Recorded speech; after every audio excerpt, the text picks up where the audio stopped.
often talk about patterns and pattern recognition with the video games that have been coming out, specifically in 2024, when they display a habit of portraying certain, we'll just say, ideologies and agendas in the games themselves. But another pattern that's been discovered is the actual people behind the games and how they consistently display that pattern of hating the very gamers that they're making games for. What's going on, guys? Welcome to another episode of Smash JT, and today I had to don my Nose Ring Mafia shirt specifically for the character in question, Cian Maher, a franchise and lore designer that has been hired on at CDPR, the company that is quickly turning into one of the most anti-gamer establishments out there, hiring people with a disdain of the very audience that they're meant to be making games for in the first place. And you think one person would be enough for you to make videos on and talk about these people that have agendas and ideologies that they're shoving into the games?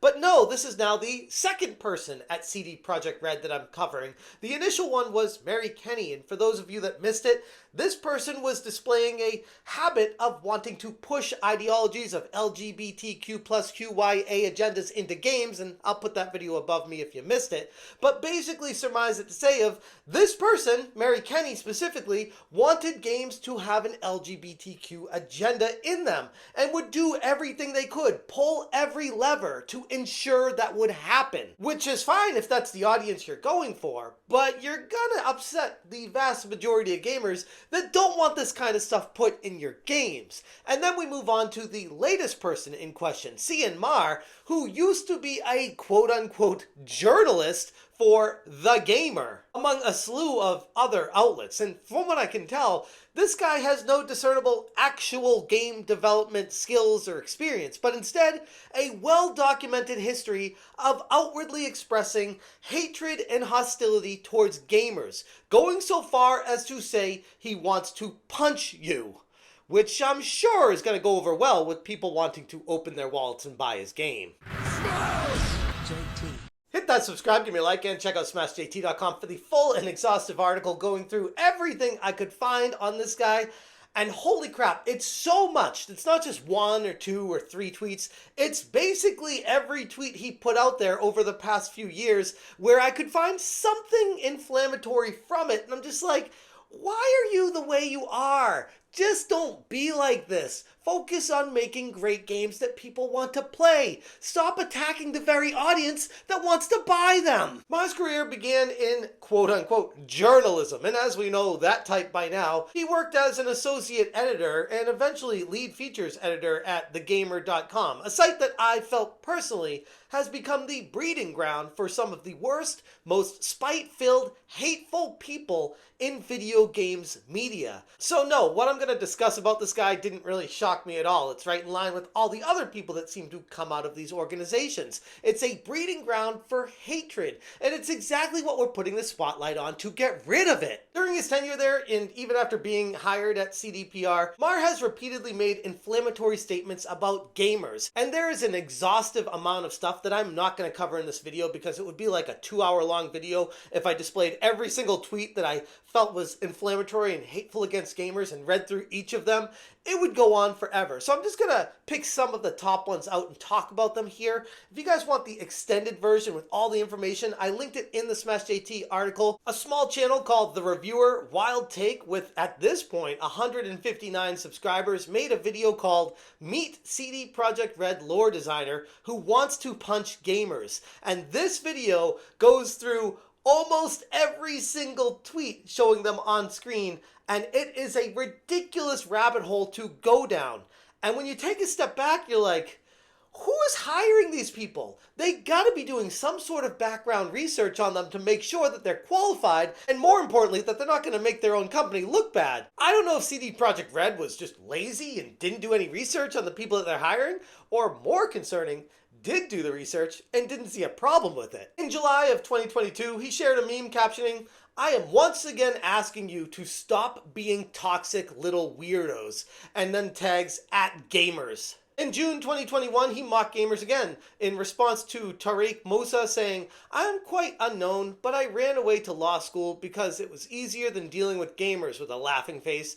And Cian Maher replied, "Law school being easier than dealing with gamers says everything anyone needs to know about this gig, LMAO." And it's like, taking a step back from this, if you are clashing with the very audience, the customers that are consuming your product, maybe, I know, crazy thought here, you're in the wrong line of work. And then in January 2020, he talked about how he wanted to punch gamers. Ty Gallows Rose said, "In 2020, I want muscles so I can effectively punch gamers, and also so I can carry cute people and dogs of any size easily," which is weird enough. But of course, Cian Maher, the now employee at CD Projekt Red, jumps in and says, "I didn't realize until this tweet, but this is now also what I want." And Christina replied, "You want to punch gamers, or you want CG to punch you?" And Cian Maher said, "Me and Caitlin will punch gamers together," clarifying that he also shares the desire to punch you because he doesn't like any pushback. I'm telling you guys, these people do not understand criticism. They will do anything but be accountable, up to and including sending lawsuits your way, or threatening you, or doing awful things to you to ruin your lives. Instead of being accountable for awful things they say, they will project it directly onto you. In my humble opinion, many of these people are exactly the same. Is he friends with some bad faith actors? Well, he certainly loves listener content.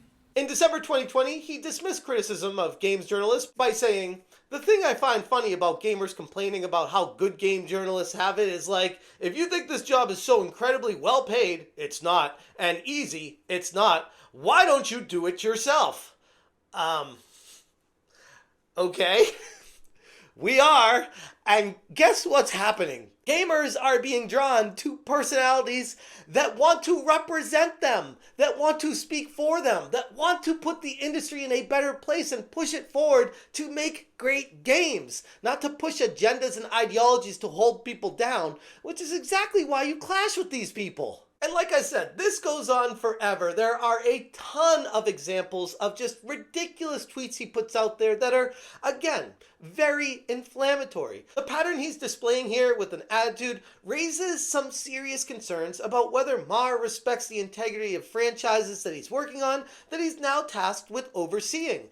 I'm personally not particularly confident in that. And Maher's disdain for gamers isn't limited to just a few isolated tweets. He's consistently defended DEI, which is diversity, equity, and inclusion, something I've talked about at great length on this channel. And again, it always seems to go hand in hand with these people that are all pro-DEI that are very anti-gamer. It really makes you wonder what their ultimate goals really are. In May 2022, he stated, "Unfriendly reminder that anyone who responds to calls for diversity with 'How is this fair? Hiring should be based on skill,' usually has no skill whatsoever. If you claim you can't get a job because you're straight and white, I'm sorry, you can't get a job because you're shit."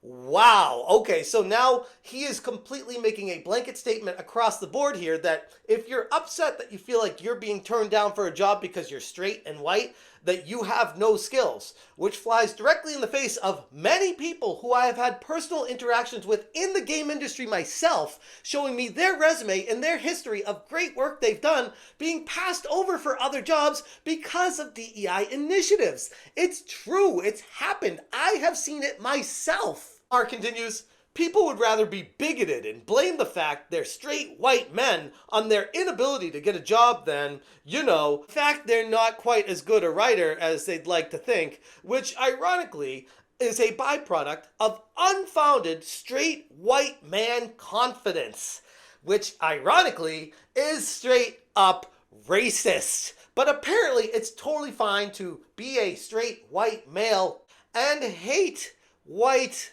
males. Again, this is a constant pattern, a trend that has been proven with the same types of people over and over and over again, doing the same actions. And you gotta ask at some point, Who is hiring these people? Why do they keep getting jobs in the industry if all they do is hate the very customers they're supposed to be making a product for? CD Projekt Red's decision to continue to hire individuals like Maher and Mary Kenny reflect a growing trend of developers prioritizing this kind of ideological conformity over creating games that resonate with the audience. Maher's open disdain for gamers, combined with a willingness to undermine established lore, raises some serious questions about CDPR's direction as a studio. The very questions that are being brought to the forefront right now by gamers unhappy with specifically the Witcher 4 reveal trailer. And I don't believe in coincidences. It's almost like the ideologies from these people are working their way into the games that are being made now, and we're seeing the end result of it,